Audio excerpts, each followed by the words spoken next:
Bonsoir à tous, bienvenue dans Question Directe. Notre invité ce soir, Faber Micheli. Bonsoir. Bonsoir Monsieur Planté, bonsoir aux téléspectateurs de la TV. Merci de m'accueillir. Oui, alors pour cette année 2017, le SDIS aura les moyens d'intervenir sur l'ensemble du territoire guadeloupéen. Absolument. Ouais. Donc je vous dirai, Monsieur Planté, que désormais le SDIS est sur les rails du progrès. Oui. Et nous allons lentement mais sûrement vers CAP 2020, qui est notre projet, qui est notre boussole. Et donc ça se passe très bien. Donc c'est vrai que nous avons au niveau des partenaires sociaux un dialogue âpre, mais les choses avancent. Il y a une nouvelle caserne que vous aviez prévue il y a quelques mois, ça y est, c'est en marche, c'est en bonne voie pour 2017? Bien, c'est en bonne voie. Oui. Donc je voudrais quand même, avant tout cela, dire que au niveau du centre de secours de Sainte-Anne, donc Oui. le personnel était dans des conditions très difficiles. Et donc aujourd'hui, grâce au maire de Sainte-Anne qui nous a mis à disposition une ancienne crèche, et donc nous avons fait les travaux pour un coût de 500 000 €. Et donc les pompiers, depuis le 23 décembre, ont pu s'installer. Et donc aujourd'hui, on s'apprête d'ailleurs vendredi prochain, le 27, à inaugurer le nouveau centre de secours de Sainte-Anne. Et ce sont des travaux qui se poursuivront. Donc, notamment, aujourd'hui, nous avons mis en place et validé notre plan pluriannuel d'investissement. Et donc, c'est 19 millions d'euros que nous allons pouvoir investir de 2017 à 2019. C'est-à-dire qu'on va commencer par la construction. La construction de Pointe-Noire, oui. Donc pour un coût de 2 millions d'euros. Ensuite, c'est Jarry, parce que comme vous savez, Jarry, c'est une urgence. Oui, cette pour les fameuse caserne à Jarry, tout tant à fait. réclamée par le maire de Bémao à l'époque, on se souvient. Absolument. Donc Jarry. Ensuite, nous allons procéder à Trois-Rivières. Et donc, ce qu'il faut savoir, c'est que aussi, nous avons lancé une étude parasismique et paracyclonique. Donc, nous aurons des travaux de renforcement et de certain nombre de casernes, notamment Sainte-Rose, notamment Petit-Bourg, Donc c'est terminé justement la longue grève de 2014, les conséquences de cette grève de 2014, vous avez pu, ça y est, satisfaire les sapeurs-pompiers guadeloupéens. Ouais. Ça y est, c'est derrière nous, depuis mai 2016. Oui, on ne parle plus de cette grève. On se souvient des conséquences financières. Vous nous disiez que financièrement, ça a été compliqué pour le SDIS, justement, cette longue grève.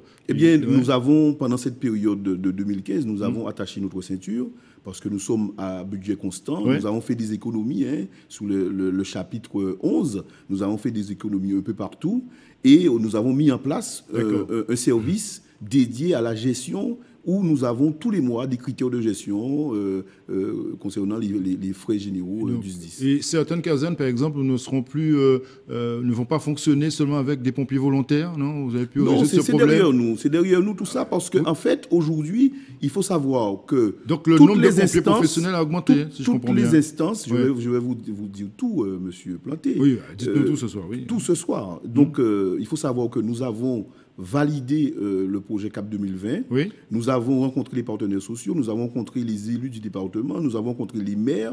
D'accord. Donc les pompiers volontaires ne manquent pas de vêtements, du matériel. Tout est en marche. Ouais. Le POJ est adopté, le potentiel opérationnel journalier qui posait problème. Ouais. Donc nous avons sur l'ensemble du territoire de la Guadeloupe je dirais, de personnes d'agents en garde de 167 et désormais, c'est ça la nouveauté. On aura 92 sapeurs-pompiers volontaires en astreinte. 92, en astreinte pour pouvoir intervenir à tout moment.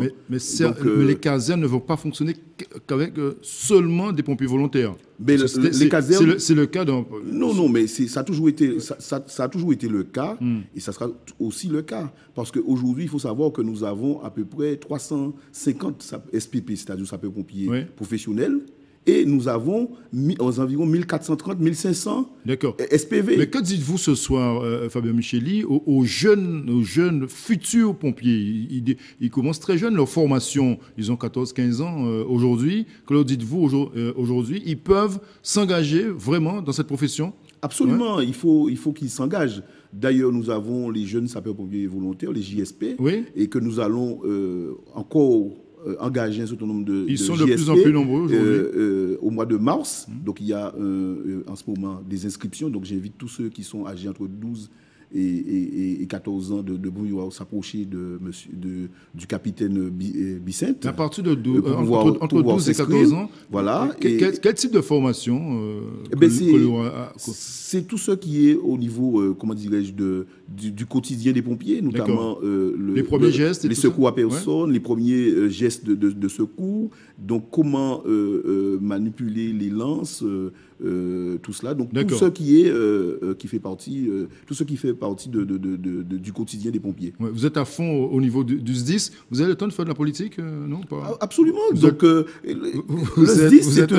êtes un élu abîmien, vous êtes adjoint au maire des Abîmes, proche d'Éric Jalton. On dit même que vous êtes le futur maire des Abîmes. Le SDIS, effectivement, c'est un plein temps. Oui. Mais donc, nous avançons sur nos projets. Oui. Et donc, aujourd'hui, nous venons de voter notre budget primitif.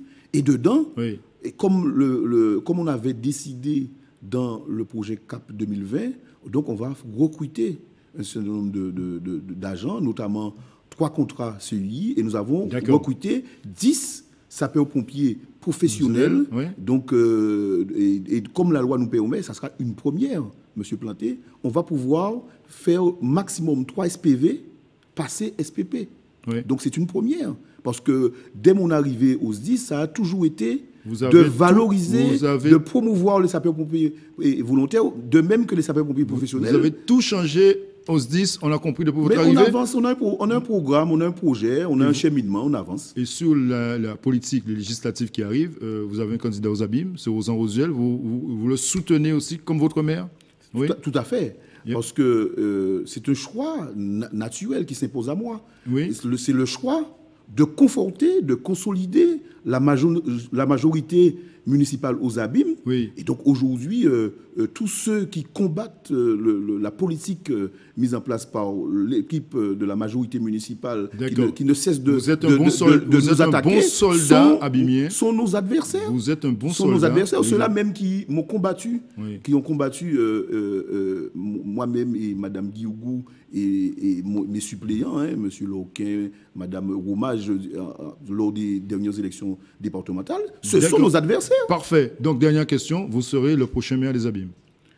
C'est pas d'actualité. Oui. Nous avons un bon maire qui travaille, Monsieur Jalton, qui travaille et qui continue à travers la rénovation urbaine, à travers les chantiers, notamment au niveau du développement rural durable dans les cantons. D'accord. Mais vous y pensez pas. Oui, mais vous avez de l'ambition politique.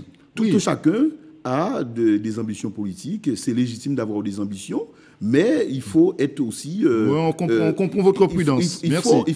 Il faut travailler en équipe et dans l'intérêt d'une collectivité, dans l'intérêt du collectif et dans l'intérêt de la frappe. Merci Fabien Micheli d'être venu ce soir dans Question Directe. Merci. Bonne soirée sur ATV Guadeloupe. À demain.